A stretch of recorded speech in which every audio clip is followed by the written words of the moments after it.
Assalamualaikum warahmatullahi wabarakatuh. Sampurasun.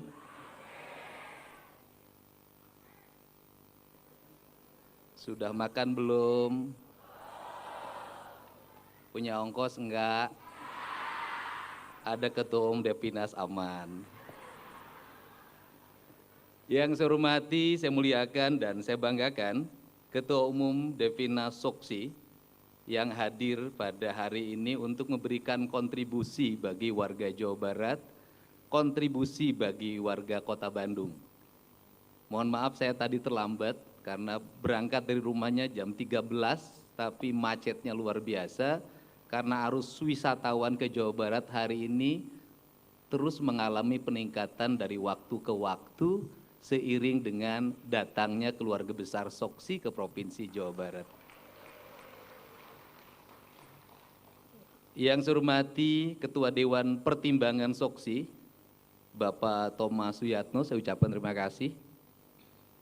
Ketua Dewan Kehormatan, ini senior kita semua, mantan menteri yang sangat berpengaruh di era Pak Harto, Bapak Utoyo Usman, panjang umur, berkah selalu.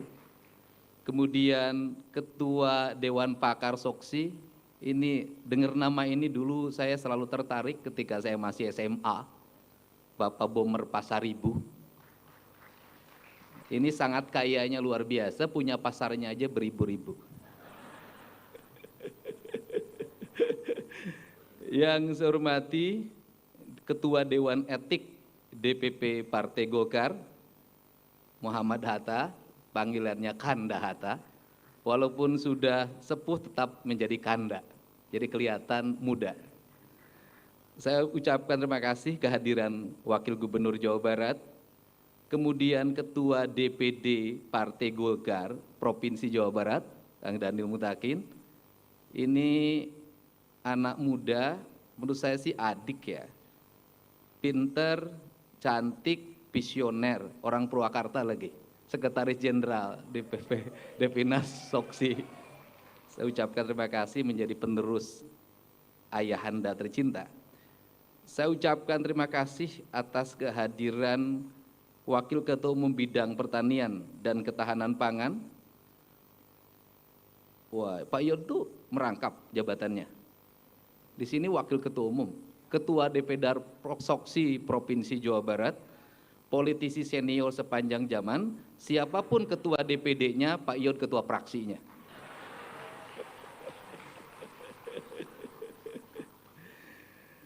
Seluruh pengurus Soksi, ketua DPD se-Indonesia yang hadir pada kesempatan sore hari ini, saya ucapkan juga ada Teh Neti, saya ucapkan terima kasih atas kehadirannya di Bandung, kembali ke rumah. Dan seluruh para anggota DPR RI dari fraksi Partai Golongan Karya, saya ucapkan terima kasih. Barangkali dari sisi personal, saya ini baca buku Soksi itu tamat. Saya waktu masih aktif di HMI dulu, ini ada Teh Netinya, sama Kang Ade diminta baca buku dan membagikan buku. Biografinya Pak Suhardiman. Judulnya Kupersembahkan pada Pengadilan Sejarah. Tentunya referensi ini menjadi referensi penting bagi kita untuk mengingatkan kembali bahwa Soksi memiliki kontribusi yang cukup besar dalam upaya menjadi sintesa terhadap pergerakan kaum buruh pada saat itu.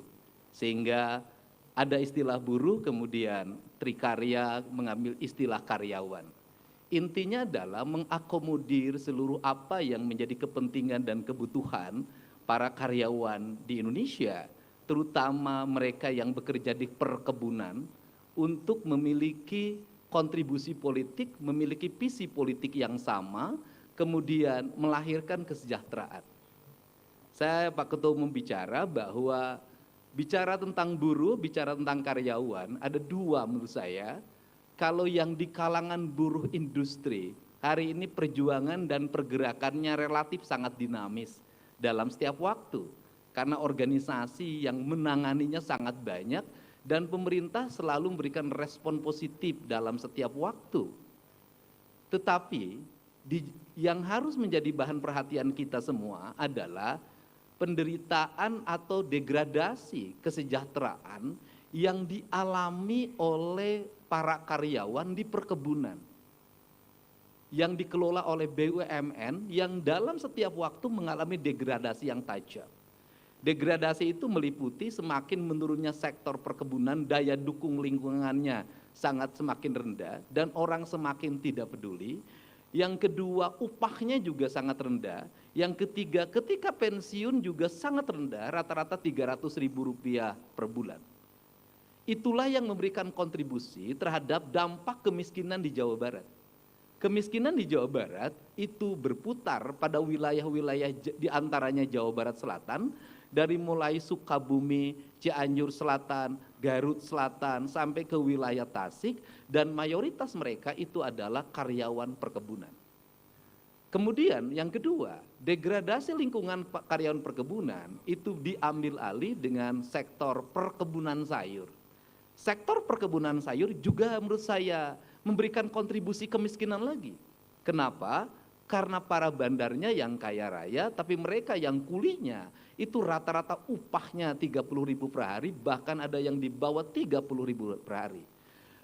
Di samping itu, lingkungan mengalami degradasi, perubahan culture antara perkebunan teh menjadi perkebunan sayur, areal hutan tutupan berubah menjadi perkebunan sayur.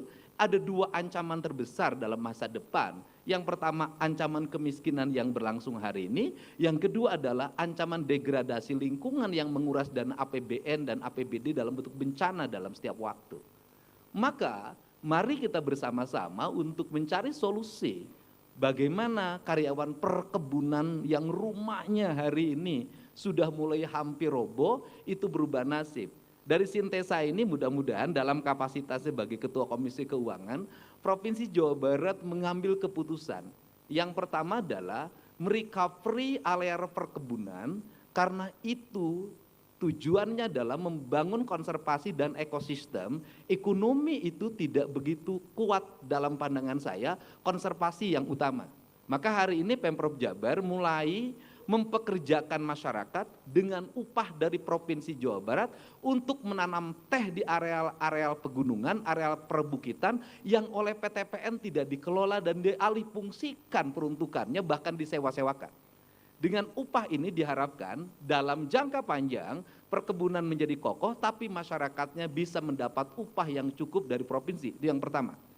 Yang kedua adalah merenovasi seluruh rumah-rumah yang di areal perkebunan itu, yang umurnya rata-rata 40 tahun, 50 tahun, dengan rumah-rumah panggung yang memiliki fungsi sebagai rumah hunian atau homestay. Sehingga mereka dalam mendapat keberuntungan hikmah dari perkembangan industri kepariwisatan yang berkembang. Metik tehnya boleh hanya 30.000, tetapi dia mendapat setiap waktu ada kunjungan ke daerah-daerahnya, mereka nginep dalam homestay yang milik karyawan, yang itu dirubah oleh pemerintah provinsi sehingga dia mendapat tambahan penghasilan. Sehingga hari ini ada sebuah ironi. Ironinya adalah kaum perkebunan menjadi kaum yang marginal, miskin, tetapi tontonan kebun tehnya melahirkan orang-orang kaya baru yang menikmati dari industri kepariwisataan. Nah, kerangka yang basic keadilan inilah yang barangkali nanti menjadi pikiran dan rekomendasi kita semua. Karena bagaimanapun ada dua hal yang harus menjadi bahan perhatian kita. Hutan harus terjaga, perkebunan harus terkelola, tapi rakyat harus sejahtera. Untuk itu saya mengucapkan terima kasih dan kehadiran serta rapat kerja nasional keluarga besar SOKSI ini berbarengan dengan hari jadi Tatar Sunda, yaitu pada hari Senin sebenarnya, tapi kegiatannya hari Minggu tanggal 17 Mei 2026.